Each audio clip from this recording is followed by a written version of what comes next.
جی ناظرین السلام علیکم، میں ہوں آپ کا میزبان عدنان حیدر۔ پاکستان کے وزیر اعظم نے کابینہ میں بڑی تبدیلیاں کر دیں۔ آج انہوں نے ایک جلسہ عام سے خطاب کرتے ہوئے پھر یہ بھی کہہ دیا کہ اگر وہ سمجھیں گے کہ اگر وزراء کام نہیں کر رہے اور کابینہ آؤٹ پٹ نہیں دے پا رہی تو وہ مزید تبدیلیاں بھی کر سکتے ہیں۔ کیبنٹ میں شفلنگ ہوتی رہتی ہے، وزراء جاتے بھی رہتے ہیں، تبدیل بھی کیے جاتے ہیں، یہ پاکستان کی تاریخ ہے۔ لیکن بڑے پیمانے پر تبدیلی کی وجہ سے پاکستان تحریک انصاف پر عمران خان صاحب کی پالیسیوں پر تنقید کی گئی اور سیاسی حلقوں کی جانب سے بھی ان تبدیلیوں پر اعتراض کیا گیا، اور ساتھ میں گورنمنٹ کی جو کامیابی اور ناکامی ہے اس کا موازنہ بھی کیبنٹ میں ہونے والی تبدیلیوں کو بنیاد بناتے ہوئے کیا گیا۔ تو اس پر ہم بات کریں گے۔ ساتھ میں جو اہم آج کا ڈسکشن ہوگی وہ یہ ہوگی کہ وزیر خزانہ اسد عمر صاحب نے خود استعفیٰ دیا اور ان کی جگہ نئے وزیر خزانہ کو لگایا گیا، تو اس سے پاکستان کی اکانومی پہ کیا اثر پڑے گا، اس پر ہم بات کریں گے۔ اسٹوڈیو میں میرے ساتھ موجود ہیں ڈاکٹر طارق پیرزادہ صاحب۔ سر خوش آمدید کہوں گا میں آپ۔ سر سینیٹر سحر کامران صاحب ہیں میرے ساتھ، میم آپ کا بھی بہت شکریہ۔ جان اچکزئی صاحب بھی مجھے جوائن کریں گے۔ ڈاکٹر سلمان شاہ میرے ساتھ اسٹوڈیو لائن پر ہیں۔ ڈاکٹر صاحب خوش آمدید کہوں گا میں آپ کو۔ پاکستان کی جو معاشی بحران ہے، اکانومی کے جو برے حالات ہیں، کیا اس میں بہتری کے لیے وزیر خزانہ کا تبدیل ہونا کیسا اقدام ہے آپ کی نظر میں؟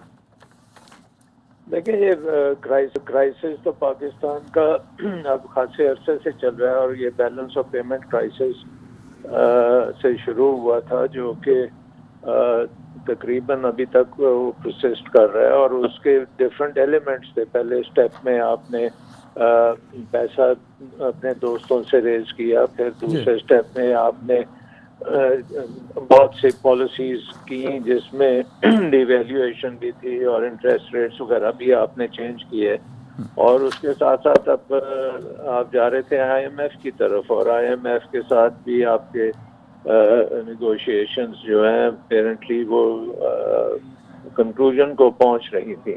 سو آئی تھنک یہ ساری چیزیں جو ہو رہی تھیں ان کا ایک ایسپیکٹ یہ تھا کہ یہ خاصی مشکل چیزیں تھیں۔ ہمیں پیسہ لانا تو اتنا مشکل نہیں تھا جتنا کہ بوجھ جو عوام پہ پڑا ہے، جس کی وجہ سے روپے کی قدر گری ہے، جس کی وجہ سے انفلیشنری امپیکٹ آیا ہے، اور پھر یہ بھی نظر آتا ہے کہ اکانومی کا پہیہ جو ہے وہ خاصی حد تک رک چکا ہے، جس کی وجہ سے بالکل صحیح۔ ڈاکٹر صاحب میرے ساتھ ہی رہیے گا۔ یہ مطلب یہ چیزیں جو ہیں ان کا امپیکٹ آیا ہے اسد عمر صاحب کے اوپر، کیونکہ وہ ایک چہرہ تھا جس نے یہ سارا کام کیا، تو وہ اپنی کمیونیکیٹ نہیں کر سکے اپنی اسٹریٹجی عوام تک، اور وہ کنونس نہیں کر سکے ہماری سوسائٹی کے ڈفرینٹ طبقوں کو، بزنس کمیونٹی کو، مڈل کلاس کو، انویسٹرز کو، کہ یہ جو پالیسیز ہیں یہ ان کے مفاد میں ہیں اور پاکستان کے مفاد میں ہیں۔ تو آئی تھنک کہ ان کو جانا پڑا اس کے لیے۔ بالکل صحیح۔ میم سحر کامران صاحبہ، آپ کے خیال میں عمران خان صاحب نے کابینہ میں تبدیلی کی، اور ساتھ میں یہ کہ میں اس لیے وزراء کو تبدیل کر رہا ہوں کہ ان کا آؤٹ پٹ نہیں آ رہا، وہ کام بہتر طور پر نہیں کر سکتے، کیا وزیر خزانہ کی تبدیلی سے پاکستان کے معاشی حالات بہتر ہو پائیں گے؟ بسم اللہ الرحمن الرحیم۔ میرا خیال ہے کہ عمران خان صاحب نے بالکل اپنی ناکامی کا اعتراف کیا ہے۔ انہوں نے اس بات کا اعتراف کیا کہ حکومت کی جو پالیسیز تھیں، جو معاشی پالیسیز تھیں، وہ بھی ناکام تھیں، پلاننگ بھی نہیں تھی، ہوم ورک بھی نہیں تھا، اور وہ کچھ ڈیلیور بھی نہیں کر سکے۔ 8 مہینے کے بعد اب 9واں مہینہ شروع ہونے کو آ رہا ہے، بجٹ آنا ہے، ایسے وقت میں فائنانس منسٹر کا جانا اس بات کو ثابت کرتا ہے کہ حکومت کچھ بھی ڈیلیور کرنے میں ناکام ہوئی ہے۔ حکومت کی ناکامی ہے آپ کے خیال میں؟ یہ سمجھتی ہوں کہ میں ایک چھوٹی سی بات کہوں گی، وہ آپ نے سنا ہوگا نا، جب کشتی ڈوبنے لگتی ہے تو بوجھ اتارا کرتے ہیں، تو وہ بوجھ اتارا ہے انہوں نے، اور میں سمجھتی ہوں کہ اب بوجھ جو ہے کپتان خود بھی بن چکے ہیں، کیونکہ ان کو دیکھنا ہوگا ان کا پالیسی ڈائریکشن درست نہیں تھا۔ بالکل صحیح۔ پیرزادہ صاحب آپ کیا ایگری کریں گے کامران صاحبہ کی اس بات سے؟ اگر آپ 5 سال ایک ملزم جس کا نام آصف علی زرداری ہے اس کا بوجھ برداشت کر سکتے ہیں، اگر آپ پاکستان کی ریلوے کا نظام منجمد کروا سکتے ہیں اور بلور جیسے نالائق وزیر کو برداشت کر سکتے ہیں، اگر آپ پاکستان کی برآمدات کو تباہ کر سکتے ہیں 5 سال اور پھر بھی زرداری صاحب کو برداشت کر سکتے ہیں، تو جو اسد عمر ہیں ان کے متعلق 2 باتیں ہیں۔ جی، 2 باتیں بڑی کلیدی ہیں میرے نزدیک۔ اگر اسد نے یہ فیصلہ کیا ہے تب بھی غلط ہے، اور اگر عمران نے فیصلہ کیا ہے تب بھی غلط ہے. کیوں غلط ہے سر؟ کیوں غلط اس لیے ہے, آپ ذرا آنکھ کھول کر دیکھیں کہ ہوا کیا ہے. ہوا یہ ہے کہ اس قدر بڑی مشکل میں یہ ملک تھا جس وقت یہ حکومت آئی ہے. 2000 ارب کا 2020 ارب ڈالر کا تو انٹرسٹ بن رہا ہے سالانہ. اس کو دینے کے لیے پیسے نہیں تھے. سعودیوں سے, چینیوں سے, امارات سے, میں ذرا بات کر لوں, اس کا عارضی انتظام کیا گیا. اس کے بعد انہوں نے جناب قیمتوں اور دوسرے مسائل کی طرف آئے. ایکزون کی کمپنی کو جناب انہوں نے پش کیا, بڑی تیزی سے کام ہو رہا ہے آئل اینڈ گیس ڈرلنگ پہ. 21 ارب ڈالر کی محمد بن سلمان یہاں سرمایہ کاری لے کر آئے. میں آپ کو ایک مثال دیتا ہوں, چھوٹا منہ بڑی بات. کسی وزیر اعظم کا قد لیاقت علی خان سے بڑا نہیں ہے, لیکن میں آپ کو سچ بات بتاتا ہوں, 4 سال میں لیاقت علی خان نے اس ملک کو مٹی کے ڈھیر سے اپنے پاؤں پہ کھڑا کر دیا تھا. اسد عمر نے اس ملک کو قرضے میں ڈوبے ہوئے ملک کو جو دفاعیہ تھا اس کو نکالا اور اس وقت ایک آخری فکرہ, اس وقت کام کی بات یہ ہے, اس وقت جبکہ بجٹ آنے والا ہے, چین میں پرائم منسٹر جانے والا ہے سی پیک کے لیے, زونز کی بات مکمل ہو رہی تھی. اسد کی ضرورت ہے ٹائمنگ ڈاکٹر سلمان شاہ صاحب سے ایک سوال پوچھ لوں, جان بھائی پھر میں آپ کی طرف بھی آؤں گا. ڈاکٹر صاحب, کیا اسد عمر صاحب کی ریپلیسمنٹ جو موجودہ وزیر خزانہ انہوں نے لگائے ہیں حفیظ شیخ صاحب, کیا جو اچیو نہیں کر پائے اسد عمر صاحب وہ حفیظ شیخ صاحب اچیو کر پائیں گے, اور کیا بڑے چیلنجز شیخ صاحب کو سامنا کرنا پڑ سکتے ہیں سر؟ obviously سارے چیلنجز تو اسی طرح کھڑے ہیں, اور اس میں اب جو نیا چیلنج آئے گا کہ IMF کا پروگرام کس قسم کا ہوگا, کیونکہ پچھلی دفعہ جب حفیظ شیخ صاحب فائنانس منسٹر تھے تو اس وقت بھی ایک IMF کا پروگرام تھا جس میں VAT ٹیکس لگا تھا, اور اس کی وجہ سے پاکستان کی مارکیٹس اور پاکستان کی بزنس تقریباً بند ہو گئی تھی, اور الٹیمیٹلی وہ پروگرام فیل ہو گیا تھا, اور اس کے بعد زرداری صاحب الیکشن میں بھی ہار گئے تھے. سو اب اس ایکسپیرینس کو مد نظر رکھتے ہوئے کیا اب نیا پروگرام جو IMF کا آئے گا یا نہیں آئے گا, تو اس کو کیسے مینیج کیا جائے گا, وہ ایک بہت بڑی امپورٹنٹ چیز ہوگی. بالکل. پاکستان کی جو ایشوز ہیں خاصے ڈیپ روٹڈ ہیں, جس میں ریفارمز بے شمار کرنے ہیں اور مشکل ریفارمز کرنے ہیں, تو لیٹس امید کرنی چاہیے کہ حفیظ شیخ صاحب یہ سارے چیلنجز کو اچھی طرح سے ان کو فیس کریں گے. بالکل سر, جانے کے سب بڑے چیلنجز ہیں جو پیرزادہ صاحب نے بھی بات کی. ٹائمنگ کا مسئلہ ہے کہ اگر تھوڑا لیٹ ہو جاتا یا چیزیں پہلے اگر فائنلائز کر دی جاتی, جانے کی ضرورت نہیں تھی. سو جان صاحب آپ کا اس پہ کیا پوائنٹ آف ویو ہے؟ دیکھیے, اپوزیشن اور میڈیا کی تنقید کے سامنے اگر عمران خان صاحب ڈٹ جاتے اور کہتے نہیں آئیڈیل پرفارمنس اسد عمر کی, نہیں انہوں نے اکانومی کو ٹرن اراؤنڈ کیا, نہیں اب نیشنل سیکورٹی تھریٹ ختم ہو گیا ہے کمزور اکانومی کی وجہ سے, تو پھر ہم کہتے کہ یہ کمزور لیڈر ہے, یہ فیصلہ نہیں کر سکتا, اس کا خرچ نہیں ہے. لیکن عمران خان نے عارضی تنقید کو اگنور کیا, کہا کہ میں نے پرفارمنس دیکھنی ہے, ابھی تک جو پرفارمنس ہے اس سے میں مطمئن نہیں ہوں, لہٰذا ان کو راستہ دکھایا دروازے کا. سوال یہ ہے کہ بجٹ سے پہلے IMF کے بیل آؤٹ پیکج سے پہلے 1000 آپ نے فائر کرنے فائنانس منسٹرز کو if they are not performing. ہماری ملک بینکرپسی کے قریب تھا, ہے, ہم ہندوستان کے ساتھ حالت جنگ میں ہے, ہم افغانستان کے ساتھ آلموسٹ جنگ میں ہے. آپ کی فارن پالیسی جو ہے وہ مضبوط اکانومی کی وجہ سے ہی چل سکتی ہے. ہمارے جو ریونیو جنریشن کا کوئی پلان نہیں تھا ان کے پاس. اب ہم کیا کر رہے ہیں, ایک minute, let me finish please, let me finish.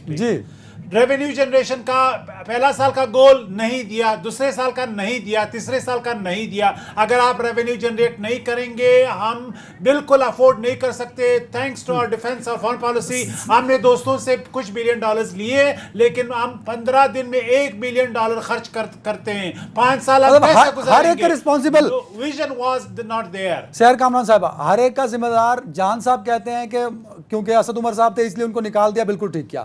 Pirzada صاحب کہتے ہیں, ڈاکٹر سلمان شاہ صاحب کہتے ہیں کہ وقت کا جو تعین ہے, جو میں ان کی دونوں کی گفتگو سے سمجھا, وہ تھوڑا سا مس پلیس ہو گیا ہے. اگر بعد میں کر دیا جاتا تو بہتر ہوتا. نہیں, بات یہ ہے, ایک منٹ اب ذرا صبر سے تحمل سے سنیں عدنان. بات یہ ہے کہ اس وقت آپ PTI کے سپورٹرز کو دیکھیں, وہ انتہائی کنفیوژن کا شکار ہیں. ایک جو ہے وہ اس کیبنٹ کے اوپر جو خودکش حملہ ہوا ہے، وہ پرائم منسٹر صاحب کہتے تھے کہ اگر قرض لینا پڑا تو میں خودکشی کر لوں گا. انہوں نے خودکشی تو نہیں کی، اپنے کیبنٹ پہ خودکش حملہ کیا. دیکھیں بات یہ ہے کہ وزراء تبدیل ہوتے رہتے ہیں، آپ نے بھی، آپ کی گورنمنٹ بھی کرتی رہی تھی. دیکھیں وزراء تبدیل ہوتے ہیں، ٹھیک ہے. آپ بولے کہ جی یہاں تو آپ کو لگ رہا ہے کہ پوری کیبنٹ کے اندر ایک زلزلہ آ گیا ہے، ایک خودکش حملہ ہو گیا ہے، اس کے اثرات آپ کو پورے ملک پہ نظر آ رہے ہیں. خود پی ٹی آئی کے سپورٹرز اس وقت ایک کنفیوژن کا شکار ہے. دیکھیں مجھے آپ کے کنفیوژن سے مطلب نہیں، میں نے پہلے بھی کہا تھا کہ فوکس کریں اپنی کارکردگی پہ، اپنے رویے بدلیں. اصل جو چیز تبدیل کرنے کی ضرورت تھی وہ رویے تبدیل کرنے کی ضرورت تھی، کارکردگی دکھانے کی ضرورت تھی. اگر یہ فنگر آن دا لپس، یہ ان کے لیے ایڈوائس ہے، فنگر آن دا لپس، اگر یہ اپنے منہ بند کر کے اپنی توجہ اپنے کام پہ رکھتے تو شاید یہ کچھ ڈیلیور کر سکتے. لیکن انہوں نے سیر کامران صاحب بہت، میرے خیال میں تو میں نے اپنے ہوش میں پہلی دفعہ دیکھا ہے کہ وزراء کام نہیں کر رہے تو ان کو سائڈ پہ کر دو، بھلے وہ جتنے ایکٹیو ہیں. تو جو اچھی بات تھی. بات یہ ہے کہ آپ نے 22 سال دعویٰ کیا آپ ایک ٹیم بنا رہے ہیں، آپ ایک ٹیم نہیں بنا سکے. اگر آپ اہل نہیں تھے، اگر آپ کی ٹیم نہ اہل تھی تو پھر آپ ملک کو ایک تجربہ گاہ نہ بناتے. آپ نے ملک کو کیوں تجربہ گاہ بنایا؟ سر پیرزادہ صاحب آپ، میں ادھر سے جواب لے لوں. جی سر، دونوں میں تضاد ہے، وہ کچھ اور کہہ رہی ہے، میں کچھ اور کہہ رہا ہوں. جی میں ذرا عرض کروں ایک. ہاں دیکھیں یہ جو گفتگو ہے ساری کی ساری سیاسی حملے کرنا، یہ ہم اس وقت ایک بہت بڑے معاشی معاملے کی بات کر رہے ہیں جس کا تعلق اقتصادیات سے. اچھا نہیں، یہ میں آپ کو بھی سمجھا رہا ہوں کیونکہ جو آپ سیاسی حملہ کر رہے ہیں، آپ ذرا مجھے بات تو کر رہے تھے، ذرا ایک منٹ اجازت سے آپ کی. دیکھیں جو کام کی بات ہے وہ یہ ہے کہ عمران خان کے پاس قابل لوگوں کی کمی ہے. سپریم کورٹ نے جہانگیر ترین کو دفن کر دیا، سیدھی بات ہے، بہت لائق آدمی، ملک کا اتنا بڑا ٹیکس پیئر. ذرا میری بات سن لیجیے نا. بات دوسرے کون ہیں؟ عبدالرزاق داؤد ہیں، تیسرے اسد عمر تھے، چوتھے یہ ہیں. ٹیکنیکل لوگوں میں ان کے پاس کوئی قابل لوگ تھے نہیں. اچھا ٹیکنیکل لوگوں کی حال یہ ہے، ڈاکٹر سلمان شاہ میرے ساتھ بیٹھے ہیں، انہوں نے خود ہی تشریح کر دی ہے کہ ڈاکٹر عبدالحفیظ شیخ صاحب کا ماضی کیا ہے.